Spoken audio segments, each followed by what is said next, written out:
Hello everyone! I hope you're having the most wonderful day. Today, Anna, Olaf, and I had a snowball fight in the Enchanted Forest. What did you do today? Today we are going to be reading one of my favorite books. It is the first book in the Fairy series. It is by Daisy Meadows and it is called Ruby the Red Fairy. Chapter 1. The End of the Rainbow. "Look, Dad," said Rachel Walker. She pointed across the blue-green sea at the rocky island ahead of them. The fairy was sailing towards it, dipping up and down on the rolling waves. "Is that Rainspell Island?" she asked. Her dad nodded. "Yes, it is," he said. "Our holiday is about to begin." The waves slapped against the side of the ferry as it bobbed up and down on the water. Rachel felt her heart thump with excitement. She could see white cliffs and emerald green fields on the island, and golden sandy beaches with rock pools here and there. Suddenly, a few fat raindrops plopped down on Rachel's head. "Oh!" she gasped, surprised. The sun was still shining. Rachel's mom grabbed her hand.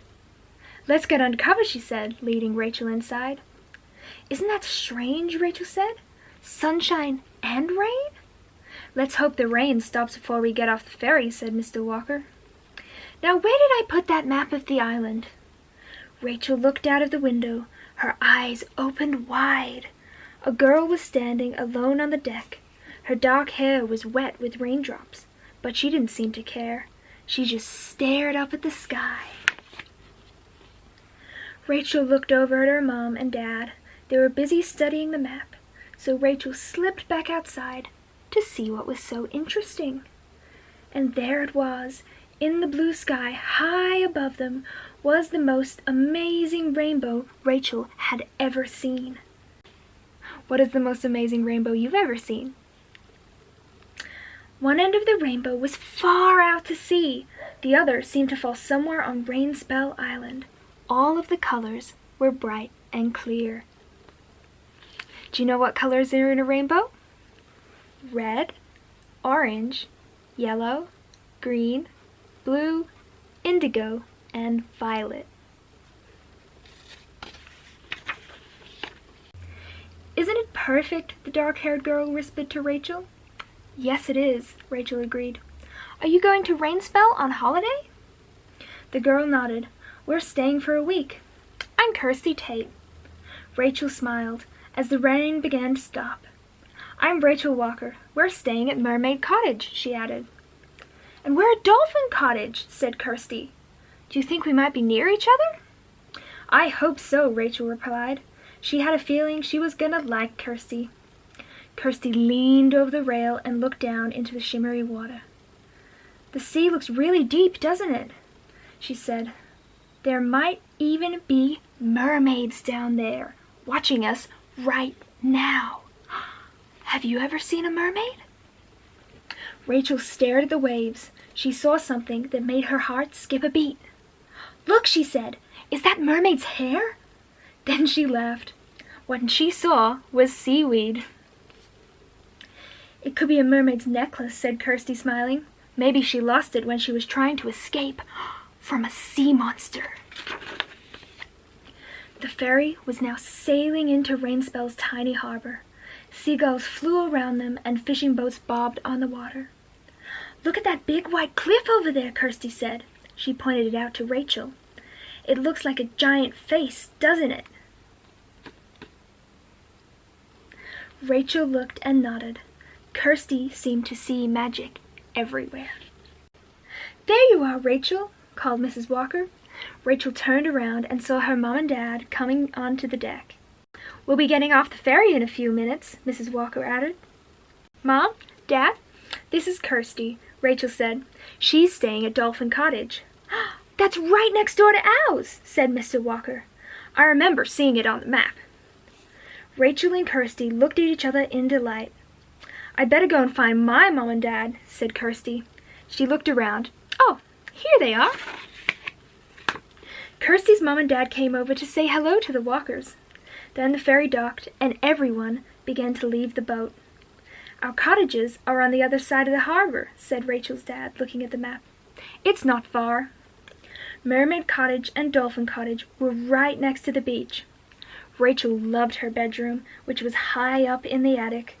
From the window, she could see the waves rolling onto the sand. A shout from outside made her look down. It was Kirsty. She was standing under the window, waving at her. "Let's go explore the beach," Kirsty called. Rachel dashed outside to join her. Seaweed lay in piles on the sand, and there were tiny pink and white shells dotted about. "I love it here already!" Rachel shouted happily above the noise of the seagulls. "Me too," Kirsty said. She pointed up at the sky. "Look, the rainbow's still there!" Rachel looked up. The rainbow glowed brightly among the fluffy white clouds. "Have you heard the story about the pot of gold at the end of a rainbow?" Kirsty asked. Rachel nodded. "Yes, but that's just in fairy stories," she said. Kirsty grinned. "Maybe, but let's go find out for ourselves." "Okay," Rachel agreed. "We can explore the island at the same time." They rushed back to tell their parents where they were going. Then Kirsty and Rachel set off along a lane behind the cottages. It led them away from the beach, across green fields, and towards a small wood. Rachel kept looking up at the rainbow. She was worried it would start to fade now that the rain had stopped, but the colors stayed clear and bright. "It looks like the end of the rainbow is over there," Kirsty said. "Come on." She hurried towards the trees. The wood was cool and green after the heat of the sun. Rachel and Kirsty followed a winding path until they came to a clearing.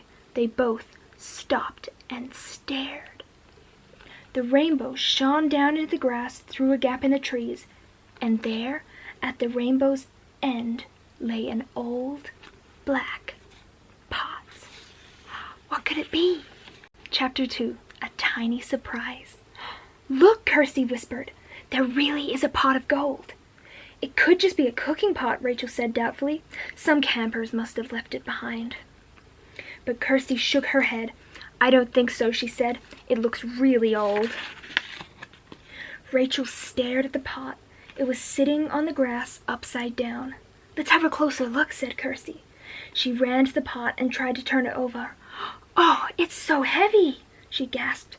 She tried again, but the pot didn't move. Rachel rushed to help her. They both pushed and pushed at the pot. This time it moved, just a little. "Let's try again," Kirsty panted. "Are you ready, Rachel?" Tap, tap, tap. Rachel and Kirsty both stared at each other.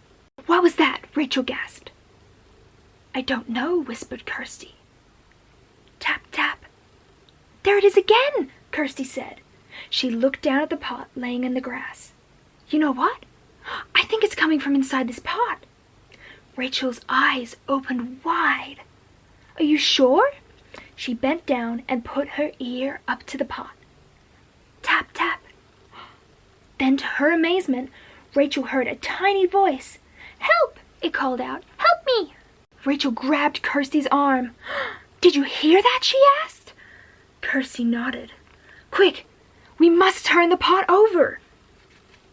Rachel and Kirsty pushed at the pot as hard as they could. It began to rock from side to side on the grass. "We're nearly there," Rachel panted. "Keep pushing, Kirsty." The girls pushed with all their might. Suddenly, the pot turned over and rolled onto its side. Rachel and Kirsty were taken by surprise. They both lost their balance and landed on the grass with a thump. "Look," Kirsty whispered, breathing hard. A small shower of sparkling red dust had flown out of the pot. "Can you see that?" Rachel and Kirsty gasped with surprise. The dust hung in the air above them, and there, right in the middle of the glittering cloud, was a tiny winged girl.